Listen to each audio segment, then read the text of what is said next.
Okay, good afternoon. What I want to do first is to talk to you a little bit about superpowers. You know, when I was young, I always wanted superpowers. I wanted to fly like Superman, or have that spidery sense like Spider-Man, or even, do that super pose that Wonder Woman always did. But now what I want are superpowers of innovation.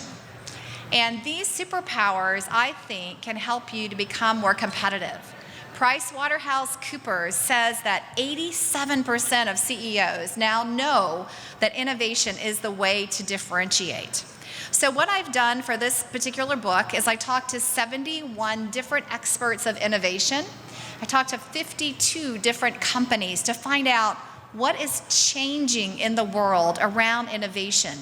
And I think it's really a sea change that I wanted to share with everyone. So first, I wanted just to start out by saying that what innovation is really important as you're looking at extreme innovation. So most people think that innovation is innovation of product, right? That's what most people think about. But actually, innovation that lasts and that differentiates is not just about product innovation, but it's also operational innovation, like you see Toyota doing with robots in their factories. It's customer experience innovation, which is around how the customer experiences your product, your services, much like Shake Shack does today in New York. They differentiate on the experience that they bring. Or even business model innovation, which Silicon Valley is really well known for. If you think about business model innovation, Airbnb, or even Lyft and Uber come to mind. So we're really talking about all these types of innovation, and the studies show that those companies who innovate on all four or multiples are much more successful. Now, from the studies we looked at, we found that there is this sea change of how you innovate.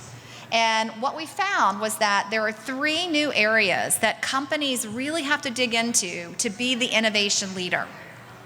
The first is superintelligence, that's driven by the way that you understand your customer. The second is superspeed, which many would say now trumps everything else. The faster you can move, the faster you're gonna make things happen. And the third is synergy. It's about how you obsess about your customer and how you bring your ecosystem on board. And what I'd like to do is just to spend a couple of minutes, because we only have a few minutes, to go through these so you can see some of the differences that are occurring in the marketplace.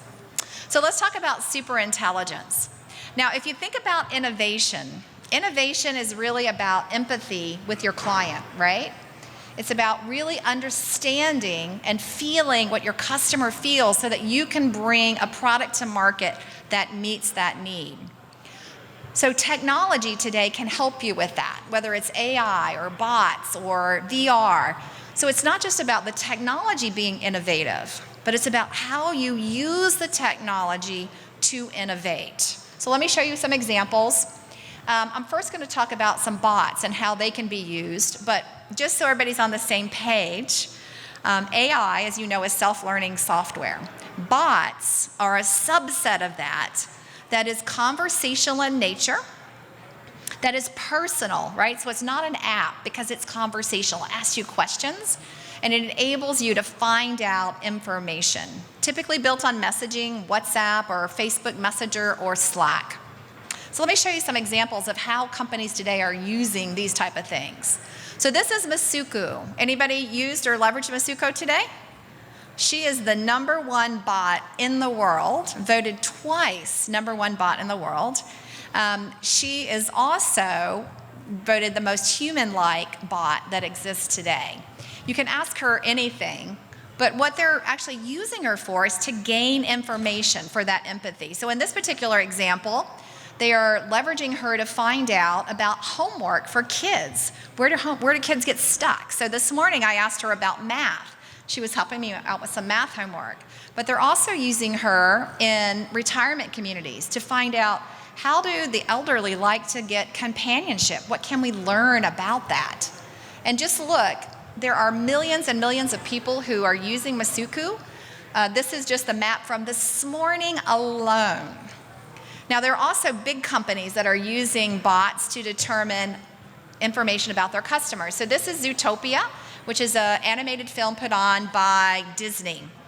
I love this example because they turned Judy, the main character, which is that rabbit, into a bot. 10 million kids between the ages of 9 and 13 downloaded this bot to solve crimes with Judy. So what did Disney learn so that they could innovate? They learned about the habits of the kids. What kind of stories did they want to hear? And you know that Disney's Zootopia was voted #1 animated film in the world.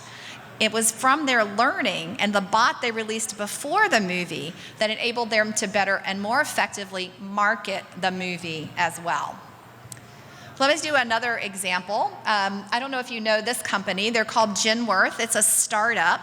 And what they have introduced are empathy labs. So these are actually labs set up for doctors and for researchers to be empathetic about the diseases that they're either trying to diagnose or trying to help people with. So here you can see they're using virtual reality, virtual AI. They're using Internet of Things to help you feel what is it like if you had glaucoma? What does it feel like to have Alzheimer's? What does it feel like not to be able to move around? And so these empathy labs are enabling doctors and researchers to really understand their clients. And the last example I wanted to give you is Lowe's Home Improvement. Now, they were one of the first to do do-it-yourself videos on YouTube.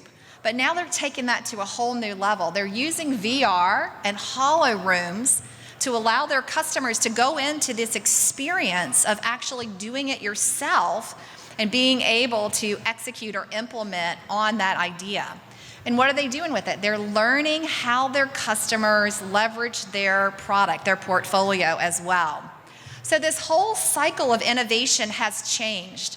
From the research, we find that learning from technology and the focus and the innovation and the investment is coming very differently when you leverage artificial intelligence, virtual reality, bots, Internet of Things, even blockchain can give you more information so that you're more empathetic as you move forward. So that's the first superpower. Our second superpower is Superspeed. And this is not just going fast to go fast. This is going fast for a particular goal. Now, there are two keys that came out of our research on speed. The first is how you make decisions as a company. And what we found from looking at the 51 companies is that those companies who differentiate on the type of decision and the process that they use are more successful. So here I'll use the example of Amazon. Amazon has what they call a one-door or a two-door policy to make decisions. One door means if you make the decision, it's really going to be hard to change your mind. So that process, they require 90% information, data that they can make decisions off of. But if it's a two-way door, meaning that you could go and make the decision and then you could actually back out of it. You could do A/B testing, you could experiment. They're only looking for 50 to 70% accuracy in order to make that decision. And that's one of the things that makes them so innovative and one of the things we found in common across these 51 different companies we looked at. The other interesting thing were people and teams. And we found that diversity in teams speeds up a decision for innovation. So you would think that different teams put together would be harder, right? Because you're not all the same, you're not on the same wavelength. But actually, more innovation comes from diversity of teams. This was some of the research that we found, was that companies who don't have diverse leadership, they find that women, 20% less likely to get their idea heard. LGBT, 21% less likely. And people of color, 24% less likely to get their ideas heard, meaning that 50% of your population, their ideas for innovation are not getting through. So we learned from the research that speed is not about comfortable teams. It's not about teams that come from the same school or all the same age or look and feel all the same. But speed really comes from having that cognitive diversity of thought. So the last superpower is super synergy. And it's about how you focus on your customer and how you focus on the ecosystem. So here, the big differentiator of those companies that were so innovative is that they were customer obsessed. Whether they were a startup or an enterprise, they were obsessed on the customer. They weren't obsessed on their product. They weren't obsessed on the founder. They weren't obsessed on the technology, and they weren't obsessed on their competitors. They were obsessed on their customer. It's easy to say that. It's really hard to do that, but that's what these innovative companies did. Let me give you a great example. So this is Tesla. So one of my friends, his name is Lowe, and he is a serial entrepreneur. He drives a Tesla. So one day he got frustrated about the charging station, so he tweeted Elon Musk. Now, what's the likelihood that Elon Musk, with 3 million followers, would tweet you back? But he did. So he was customer obsessed. He's like, wow, this guy has a great idea. And what Elon said is, you know what, you're right, this is an issue. But he didn't just end there by listening. He said, I am going to take action. You know how long it took him to take action? 6 days. In 6 days, he was able to turn this around.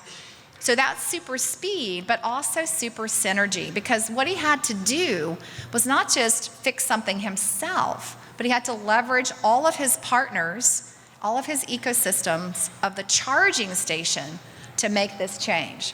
So it was huge in the way that he did the synergy. Now, I also know that female entrepreneurs do this really well too. You may or may not know this, but female entrepreneurs are actually 15% more profitable than their male counterparts. They also use a third less capital than their male counterparts.